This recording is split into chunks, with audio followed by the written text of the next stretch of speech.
Thanks sudah mampir. Kali ini kita mau bahas sesuatu yang seru banget tentang sejarah. Kita bakal bongkar rahasia di balik kemenangan Salahuddin Al-Ayyubi. Ternyata, kemenangan besar itu bukan cuma soal perang, tapi soal pendidikan yang disiapkan selama 50 tahun.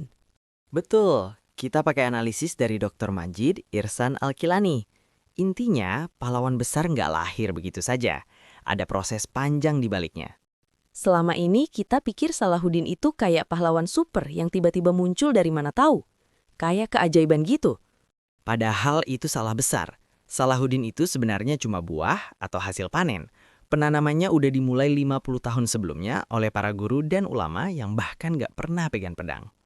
Nah, sebelum menang, kita harus tahu kenapa dulu kalah. Ternyata Yerusalem jatuh bukan karena musuh terlalu sakti, tapi karena kita sakit dari dalam.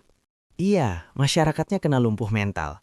Isinya berantem terus soal beda mazhab lah, Sunni versus Syiah lah. Meanwhile, ulamanya cuma ngejar duit dan jabatan. Terus rakyatnya cuek banget, alias apatis. Jadi imun internal kita memang lagi hancur-hancurnya. Waktu itu ada nggak sih yang coba ngelawan musuh?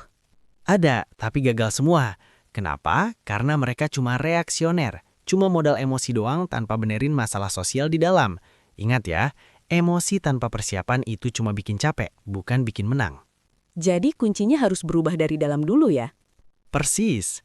Para ulama waktu itu sadar kalau kalah perang itu cuma gejala. Penyakit aslinya ada di otak dan hati. Kalau mau hasil di lapangan berubah, kurikulum di kelas harus diganti duluan.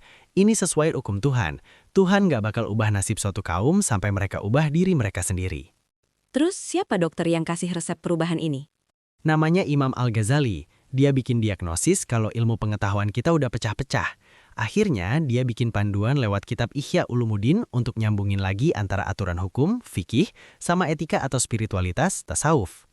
Wah, jadi Al-Ghazali bikin pabrik manusia baru lewat madrasah ya? Betul, madrasah ini jadi pusatnya. Mereka melatih orang-orang biar jadi hakim atau pejabat yang nggak korupsi. Kurikulumnya juga disamain, mulai dari kota besar sampai desa-desa terpencil. Tapi madrasah-madrasah ini kan butuh modal dan keamanan. Nah, disitulah peran dinasti Zangki. Mereka yang kasih payung politik biar gerakan pendidikan ini aman.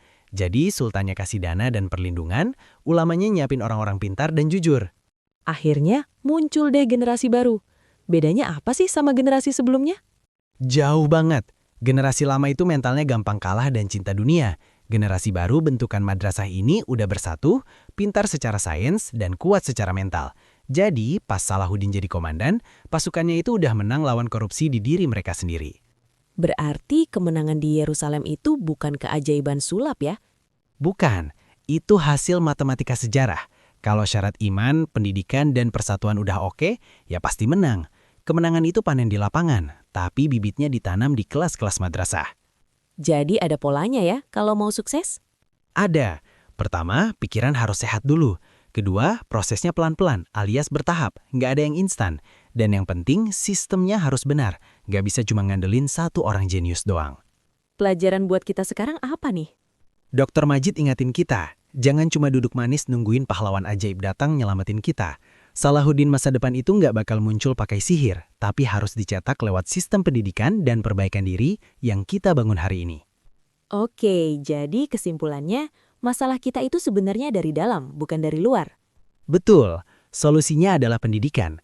Kemenangan itu kerjaan kolektif satu generasi, bukan kerjaan satu orang doang.